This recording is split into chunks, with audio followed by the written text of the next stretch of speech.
Bienvenidos a Radio SPM, donde compartimos la pasión por la salud pública. Y hoy tenemos una emisión especial porque queremos hablar de un tema que nos parece muy relevante y por eso invitamos también a personas muy expertas en el tema de los espacios cardioprotegidos. Entonces, quiero agradecer y dar la bienvenida, primero que nada, a nuestros invitados, que es el doctor David Martínez Dunker. Bienvenido, doctor. Muchas gracias por acompañarnos. Muchas gracias por la invitación. El doctor es experto en medicina, impulsor de la ley en espacios cardioprotegidos en el Senado de la República y en el estado de Morelos, y nos va a hablar justamente de este tema. Y también está con nosotros Eric Hervey González Cruz. ¿Cómo estás? Muchas gracias por acompañarnos. Él es técnico en atención médica prehospitalaria y también es director del Instituto de Medicina del Deporte de Morelos. Muchas gracias nuevamente por aceptar esta invitación y por hablar todo este tema que, como comentaba al principio, pues es de mucha importancia, y sobre todo por lo que hemos visto en los acontecimientos en los últimos meses, que ya nos platicará sobre esta nueva ley que se aprobó. Claro.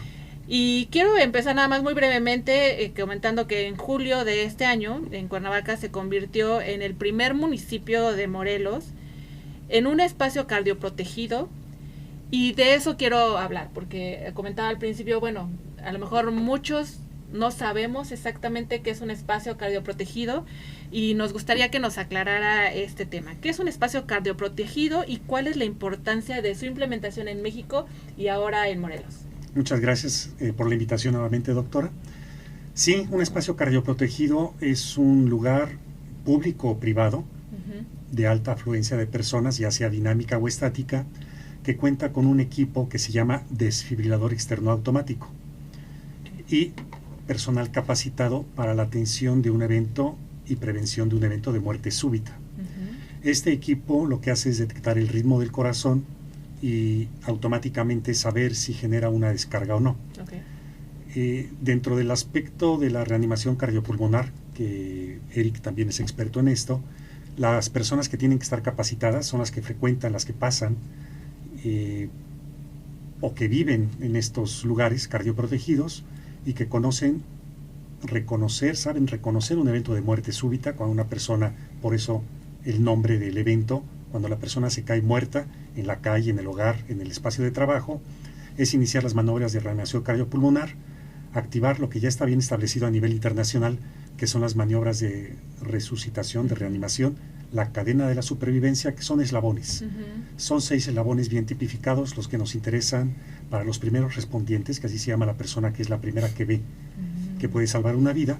Son los 3 eslabones, que es reconocer el evento, activar el 911, que es que la ambulancia venga, y empezar las maniobras de reanimación cardiopulmonar y solicitar el desfibrilador externo automático. Todo esto pues se dice fácil, se dice en poco tiempo, pero sí se necesita capacitación. Por lo mismo es la concientización de que es un problema de salud pública en México, esto de la muerte súbita. Más adelante podemos dar algo de estadísticas, y activar la cadena de la supervivencia. Estos son los espacios cardioprotegidos. Y constantemente capacitar a la gente, porque después de 5 o 6 meses pues se pierde un poquito la práctica de cómo hacer las maniobras de reanimación. Es algo que hay que practicarlo, y lo que mucho se practica pues poco se olvida. Sí, que hay muchos talleres de primeros auxilios donde enseñan algunas técnicas, no tanto de este tipo, sino como para sacar si tienen algún problema de que se les atora algo, una obstrucción o algo así, ¿no? Sí.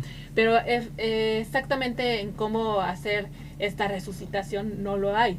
Entonces creo que es un tema muy importante que se debe de considerar en este tipo de capacitación, y que ustedes como grupo lo están haciendo ya en varios espacios, ¿no? Así es. Entonces, hablando justamente de estas causas, Eric, ¿cuáles son las más frecuentes de este tipo en cuanto a la mortalidad? Y si nos puedes hablar un poco de lo que es la muerte súbita cardíaca y cómo ayudar a las personas que tienen alguna situación de esta en cuanto a problema cardíaco. Claro, hay algunos indicios que llevan a que una persona pudiera sufrir un paro cardiorrespiratorio.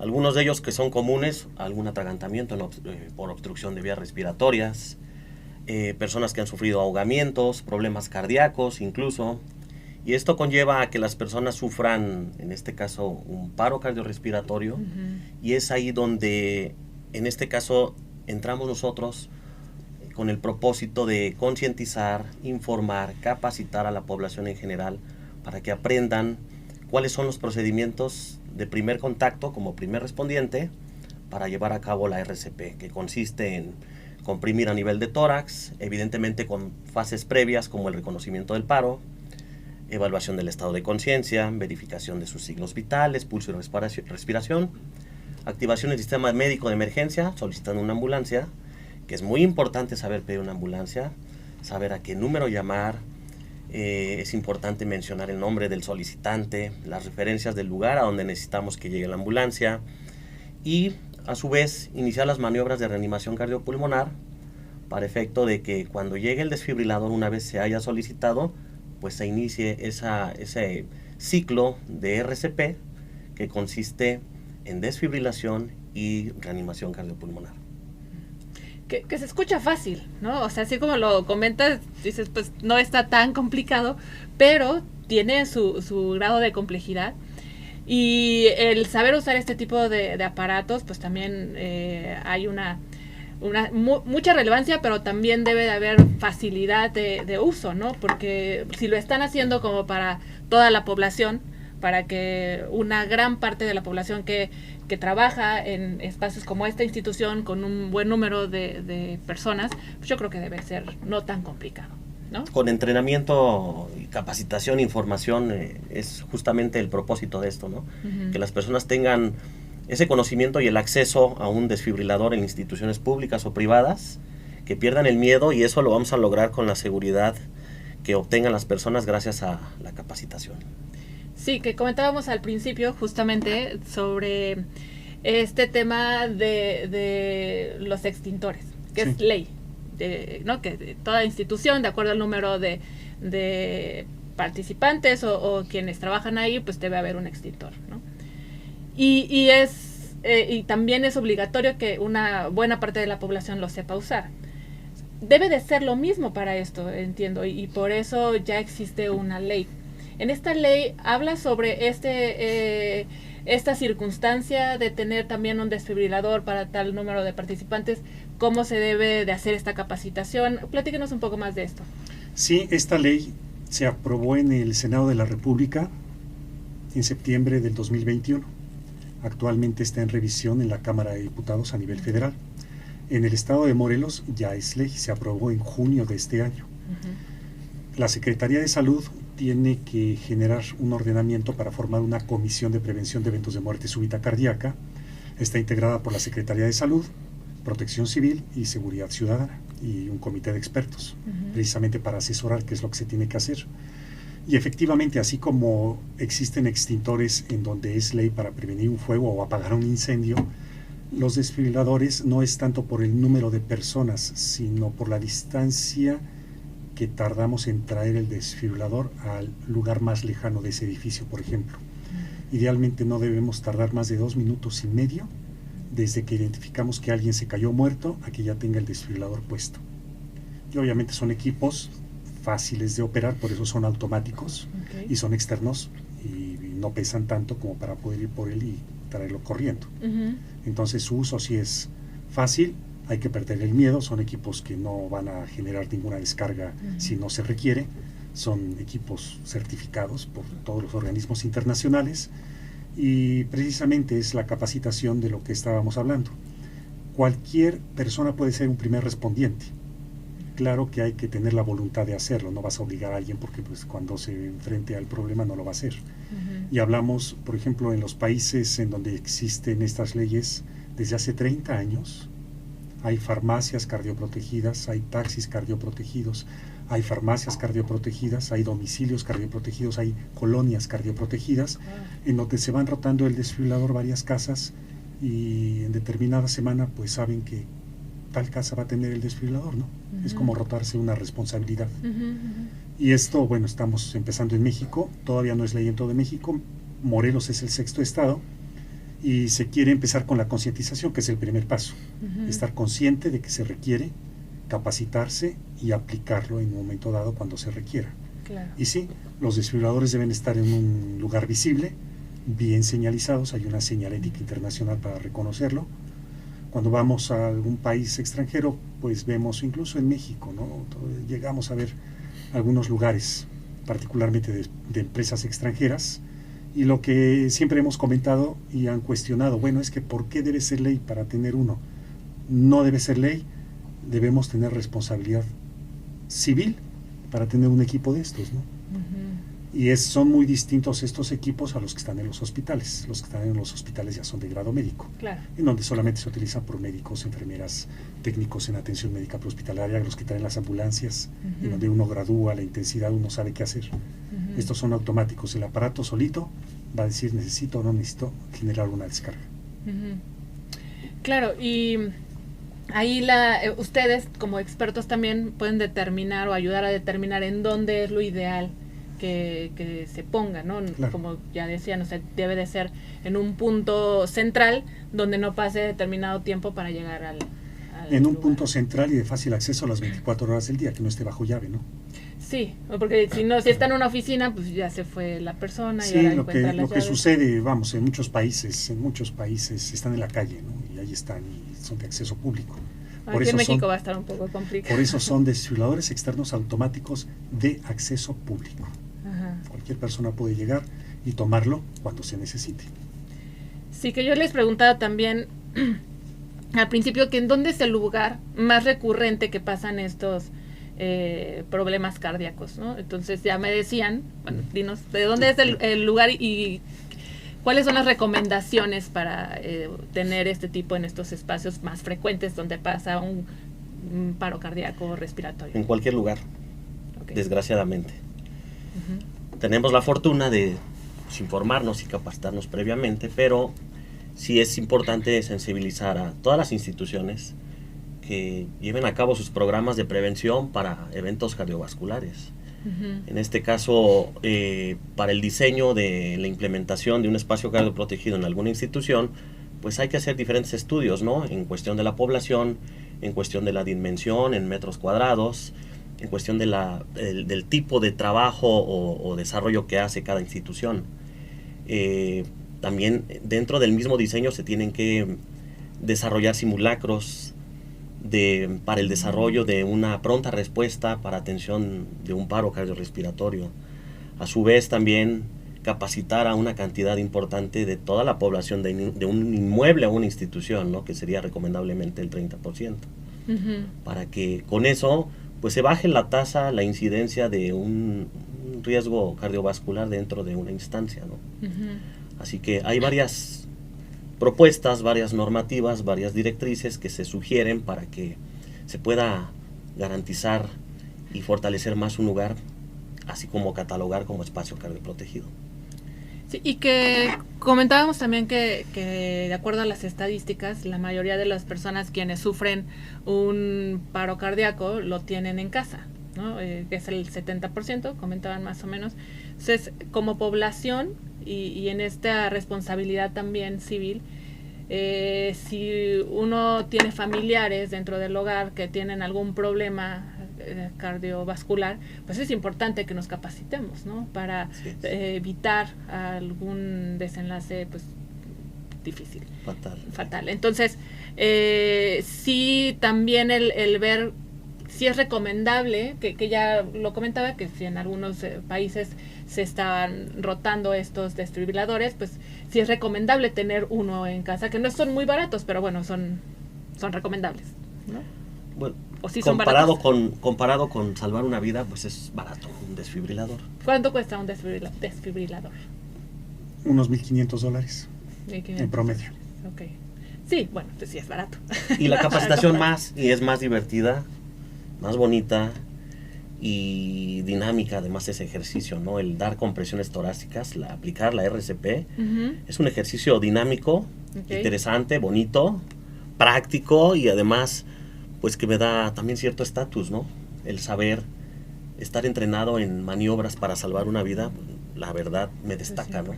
Claro. Sí, en muchos trabajos, etcétera, la gente se identifica como un primer respondiente. Yo estoy capacitado para ofrecer apoyo en un momento dado. Ujú. Y lo que comentaba de los simulacros es muy importante, así como se hacen los simulacros para incendio, para el sismo, Claro. se deben hacer simulacros cada determinado tiempo para que la gente siga capacitada, ¿no? Y entrenada. Ujú. Frecuentemente estar haciendo simulacros. Claro. Y en esto que comentabas de estar capacitado, ustedes como Instituto de Medicina del Deporte hacen esto, o sea, si uno quiere así de, oye, junté un número de personas, queremos que nos capaciten, o sea, nada más es solicitarles. Claro, sí hemos desarrollado diferentes capacitaciones en diferentes instituciones. En la Universidad del Estado hicimos un proyecto llamado Resucitón, que les enseñamos a las personas a reanimar.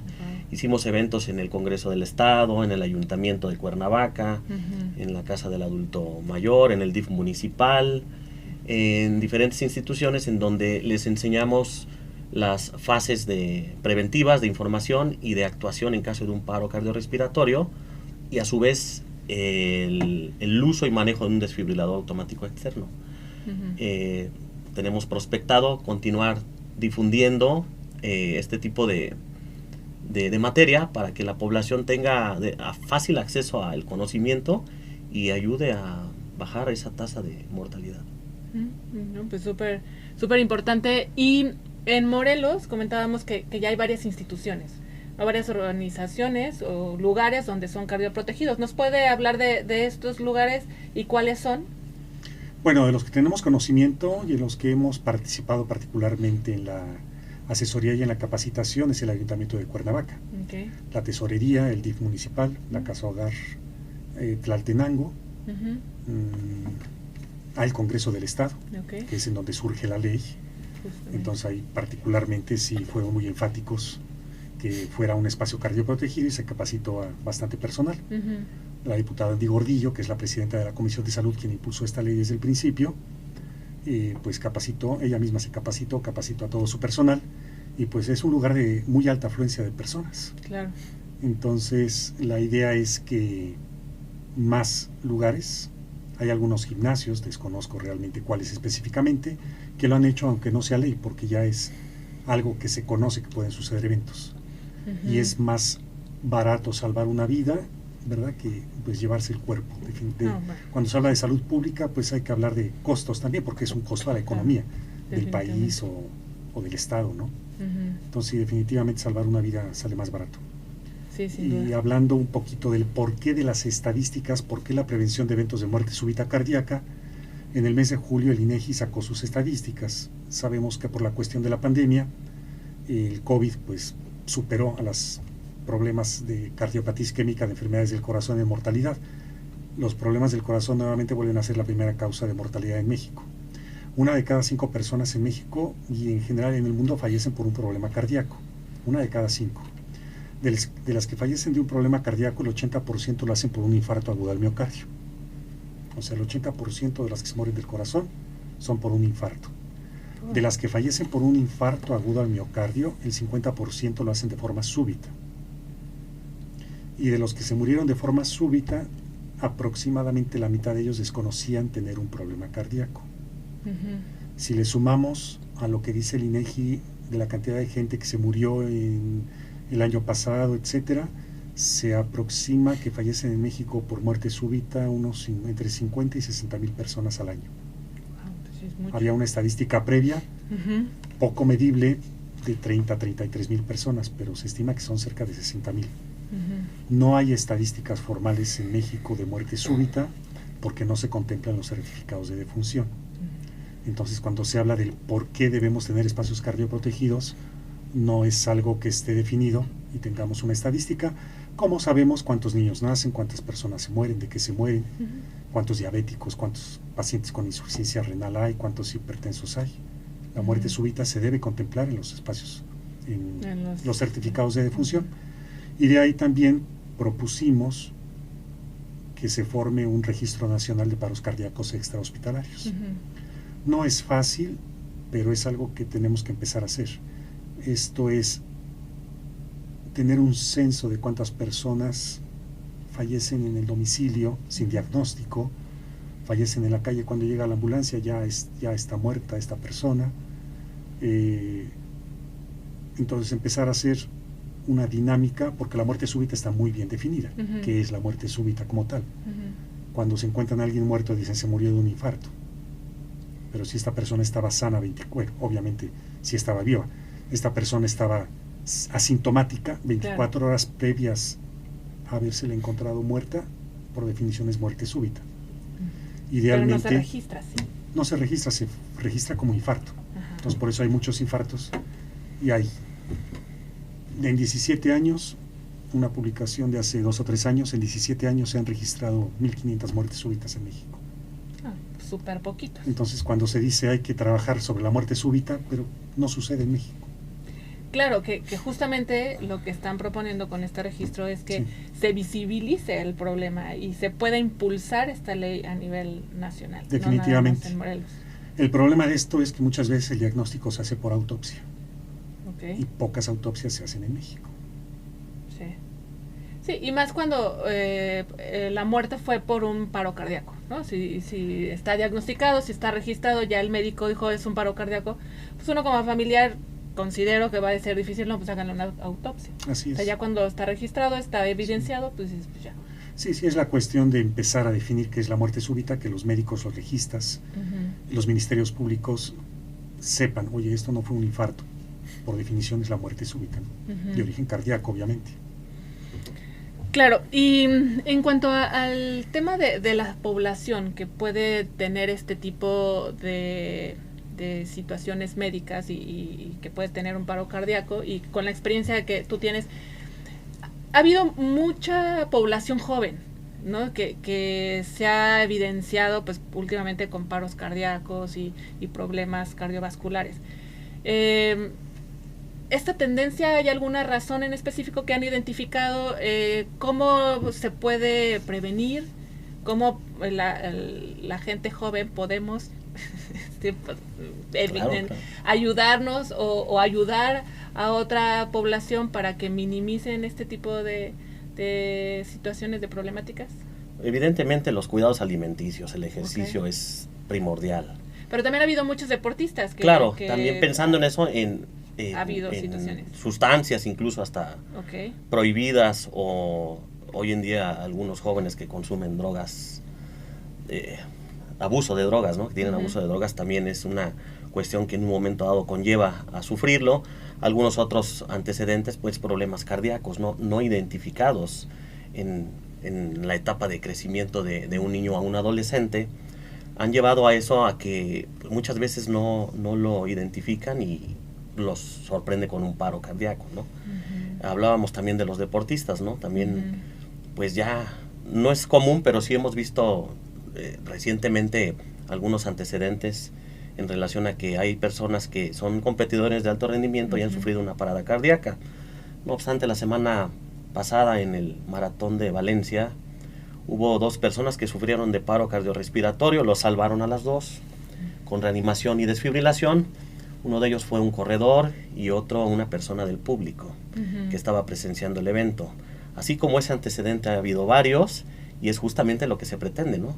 Que se cubra con cardioprotección a todos los eventos públicos, privados, instituciones públicas, privadas, las escuelas, los gimnasios, centros deportivos en general, plazas comerciales, para efecto de que haya más personas que tengan capacitación, que conozcan del tema, y pues evidentemente se baje el nivel de muerte súbita. O sea, en este caso, en este evento de no haber habido aparato, muerto, claro, seguro hubieran muerto. Así es. Sí, probablemente, muy probablemente hablamos porque de no podemos estadísticas, asegurar. Una cosa importante, me sumo a este tema, es el tiempo de atención. Idealmente una persona debe estar atendida antes de que pasen 2 minutos, ya con el desfibrilador puesto. El evento de muerte súbita, el ritmo que puede ser desfibrilable habitualmente es antes de los 3 minutos. Ya después el corazón se para. Por eso se llama reanimación cardiopulmonar. Recuperar a una persona cuando el corazón está parado ya es más difícil que recuperar a una persona cuando el corazón está fibrilando. Y aproximadamente el 80% de las personas, los primeros 2 o 3 minutos tienen un ritmo desfibrilable. Por eso la prontitud y el acceso a estos equipos. Cuando... ¿Y se puede hacer esta reanimación también, independientemente de si hay el desfibrilador o no? Sí, la reanimación es Y independiente. es importante también, ¿no? Entonces, de ahí la capacitación. A eso voy de la estadística. Si una persona fallece por un problema cardíaco, menos del 3% van a sobrevivir porque pues esta persona ya está muerta. En algunas ocasiones el corazón puede recuperar su ritmo, pero es muy difícil. Okay. Si se hacen maniobras de reanimación cardiopulmonar sin desfibrilador, podemos salvar hasta un 20%. Okay. Pero si utilizamos maniobras de reanimación cardiopulmonar básicas, efectivas, por eso la capacitación, más el uso del desfibrilador externo automático, podemos aumentar la supervivencia hasta un 75%. Y por cada minuto que pasa sin que se le atienda a una persona, se disminuye un 10% la posibilidad de que sobreviva. Por eso que si esperamos a que llegue la ambulancia, que son 6, 7, 10 minutos, pues le sumamos al 10% cada minuto. Después de 6 o 7 minutos esta persona pues es muy difícil que pueda sobrevivir cuando ya llegó la ambulancia. Por eso se habla de los primeros respondientes. Okay. Sí, de ahí la relevancia de capacitar a un mayor número de población. Y yo creo, como decía al principio, o sea, también como pues una responsabilidad civil sería muy importante, y el nivel que nos puede dar, el estatus que nos puede dar, como ya comentabas, sobre quienes sí están capacitados. Y capacitar a gente de cualquier edad. Niños de primaria, es importante, niños de primaria han salvado vidas, han activado la cadena de la supervivencia, han utilizado desfibriladores externos automáticos. Por eso las escuelas también deben estar cardioprotegidas, las universidades. Y la muerte súbita, como ya lo dijo Eric, puede suceder a cualquier edad, en cualquier momento y en cualquier persona. Y cuando es en gente joven, muchas veces, como ya se comentó, es en cardiopatías estructurales genéticas. Hay familias que tienen varios eventos de muerte súbita, a ellos hay que hacerles un estudio genético. Porque ni el electrocardiograma, ni el estetoscopio, ni la prueba de esfuerzo van a detectar o diagnosticar ese problema. Claro. Y a estas personas ya se les trata de una forma diferente.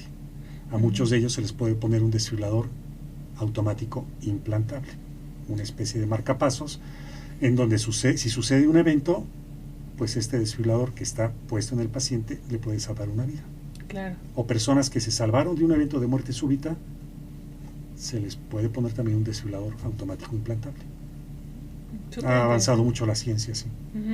Súper interesante.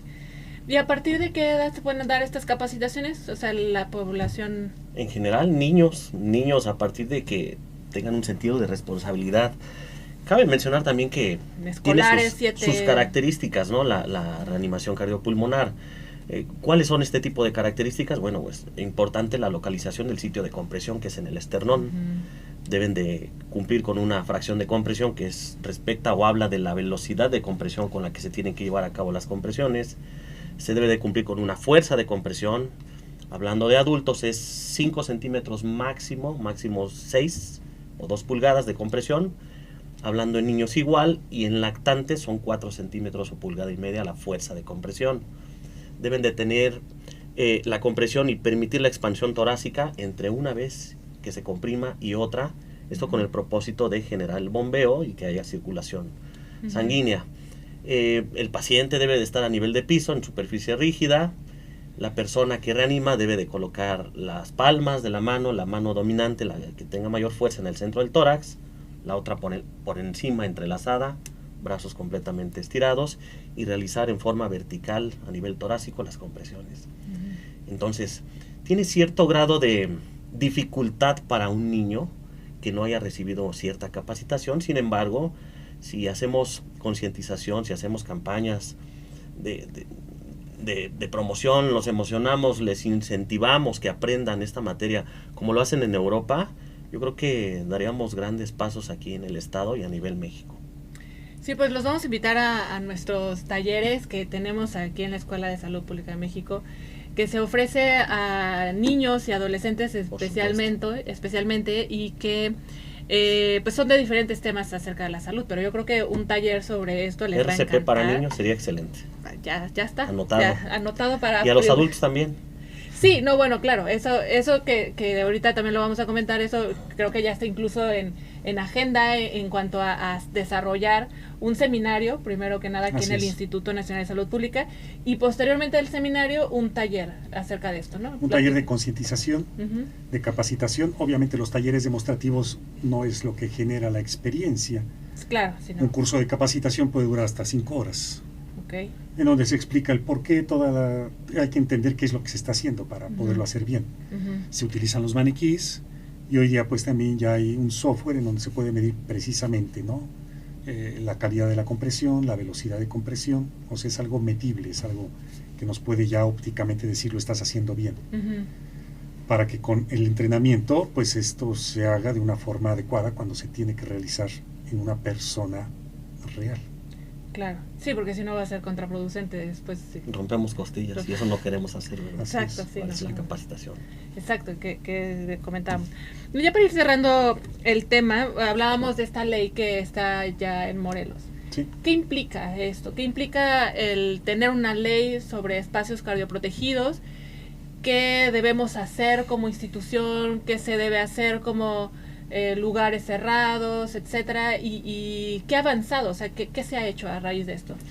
Posterior a la publicación en el periódico Tierra y Libertad, la Ley de Espacios Cardioprotegidos, que se publicó el 21 de junio de este año, la Secretaría de Salud contaba con 90 días naturales para formar la Comisión de Prevención de Eventos de Muerte Súbita Cardíaca.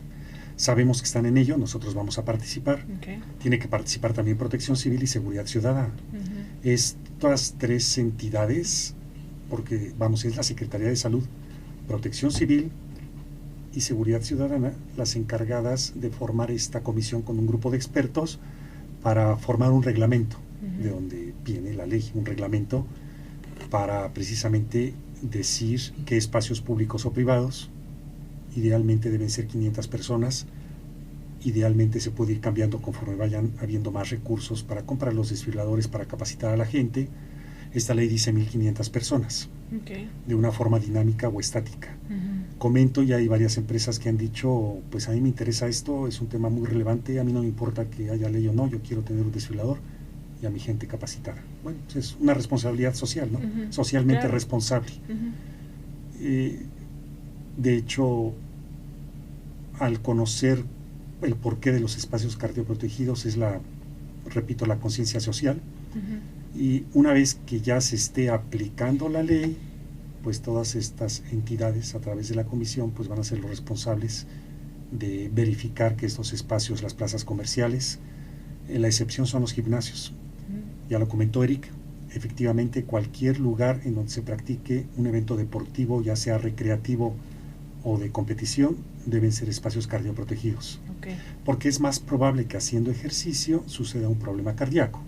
Porque estamos forzando al corazón, si se tenía o no tenía un problema cardíaco, se puede manifestar en ese evento. Y la capacitación de los lugares públicos o privados donde haya una afluencia estática o dinámica de 1500 personas. Podrán decir 1500 son muchas, sí, idealmente lo que se maneja a nivel del mundo son 500, no hay nada escrito, está escrito en las leyes, está escrito en los lineamientos. Claro. Pero si nos vamos a la idea de que un domicilio puede ser un domicilio cardioprotegido donde viven 5 personas, vamos. Claro. ¿No?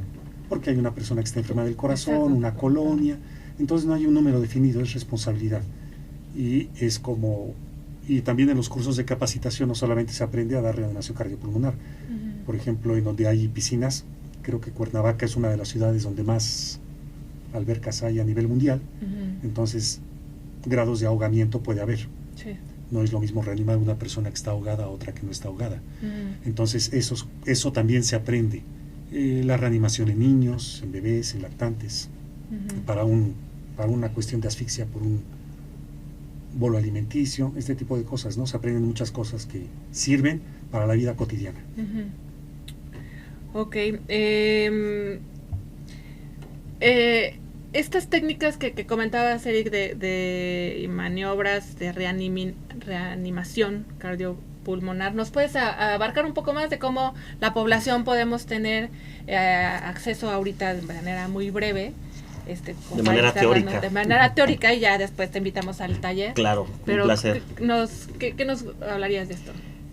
Bueno, lo voy a decir en las fases teóricas, ¿no? En lo claro. que debemos de informarnos, ¿no? Uh-huh. Y nosotros tenemos la responsabilidad ética de capacitar y enseñarles, ¿no? Con diferentes escenarios, como puede ser en una alberca, como puede ser en un restaurante donde alguien estaba comiendo, como puede ser alguna persona postoperada que en un momento dado tenga algún problema cardiovascular. Uh-huh. Todo inicia desde el reconocimiento del paro, que quiere decir que la persona que deba de estar capacitada debe de reconocer que esta persona sufrió un problema cardiovascular, okay. Que deba, evidentemente, si es una zona de riesgo, evaluarla para que no la ponga en peligro. Uh-huh. Una vez realizando la evaluación de la escena, evaluar el estado de conciencia, verificar pulso y respiración. Una vez identificando que la persona no tiene pulso y no respira, entonces se activa el sistema médico de emergencia llamando al 911. Abro un paréntesis, sumamente importante los datos específicos que tenemos que manejar para solicitar una ambulancia. A veces no sabemos, gritamos y no sabemos ni a dónde llamar, claro. y no hacemos nada.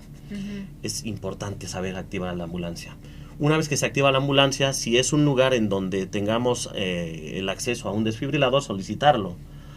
Mientras que la primera persona que se maneja como primer respondiente, iniciar con las maniobras, que consisten en explorar el tórax, exponerlo, colocar la palma talón dominante de la mano, okay. En el centro del tórax esternón, la otra mano entrelazada por arriba, e iniciar compresiones fuertes y rápidas, okay. A una velocidad de 100 a 120 compresiones por minuto, una fuerza de compresión de 5 centímetros o 2 pulgadas, sobre superficies rígidas y planas, y contando en voz alta para llevar este dato, el procedimiento completo. Uh-huh. Una vez que la persona va, en este caso si yo encomendé a alguien pedir ambulancia y que vaya por el desfibrilador, a su regreso debemos empezar a trabajar con el desfibrilador. En este caso se coloca a nivel de cráneo. El primer paso universal es prender el desfibrilador. Segundo paso universal es adherir los electrodos o parches. Uh-huh. Uno de ellos va por debajo de la clavícula derecha, el otro va por debajo de la axila izquierda. Y en ese momento empieza el equipo al monitoreo cardíaco, uh-huh. Que es donde va a identificar si hay alguna anomalía cardíaca que se tenga que desfibrilar. Si es así, va a manifestar con indicaciones: apártense. Apártense, y en ese momento cesamos compresiones. Permitimos que el dispositivo inteligente tecnológico monitoree la condición cardíaca, y si es relevante desfibrilarlo, nos va a indicar emitiendo una alarma mencionando cargando. La descarga que se realiza es en una conversión de watts a joules. En este caso, las personas que están entrenadas deben de conocer esas fases, y con mucho cuidado pedirle a todas las personas que nadie toque al paciente, se alejen, porque voy a desfibrilar. Sería el siguiente paso. Apretamos el botón de desfibrilación, el paciente en paro recibe la descarga, se observa una sacudida, e inmediatamente después continuamos con las compresiones. De esta forma se hace un trabajo mecánico tecnológico, un trabajo en equipo entre resucitador y equipamiento, en este uh-huh. caso desfibrilador, y eso es lo que nos puede llevar en tiempo y forma a tener una reanimación exitosa. Okay.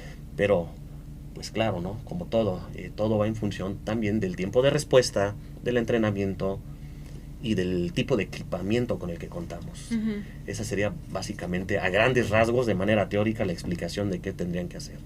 Evidentemente, esperar a que llegue la ambulancia, que solicitamos al principio, y si es así, cuando llega, están observando que hay personas entrenadas, que el lugar es un establecimiento con distintivo de cardioprotección, bueno, pues estaríamos hablando de que tendríamos una ventaja de reanimar a esa persona, ¿no? Uh-huh. Que tendríamos personas entrenadas, tenemos equipamiento, más los cuerpos de emergencia cuando se suman, pues se hace un trabajo más integral en el propósito positivo de reanimar al paciente.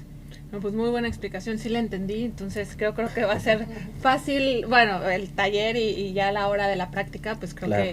que muchos vamos a estar interesados, ¿no? Porque sí es un tema muy importante. Y finalmente, doctor, nos quiere hablar también la publicación que sacaron aquí del Instituto del Espacio Cardioprotegido en México y estas acciones para prevenir, que en el instituto buscamos ser un espacio cardioprotegido también, ¿no? Así es algo muy importante, ¿no? Que se tenga precisamente la conciencia, buscar los recursos, buscar el momento adecuado, y mientras más rápido mejor.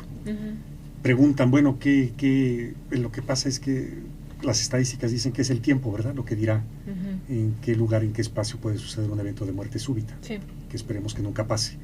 Y esperemos tener el extintor, esperemos tener el desfibrilador y nunca tenerlo que usar. Claro. Y cada 4 o 5 años se cambian las baterías, se cambian los parches porque caducan, y no usarlo, pero tener gente capacitada. Claro.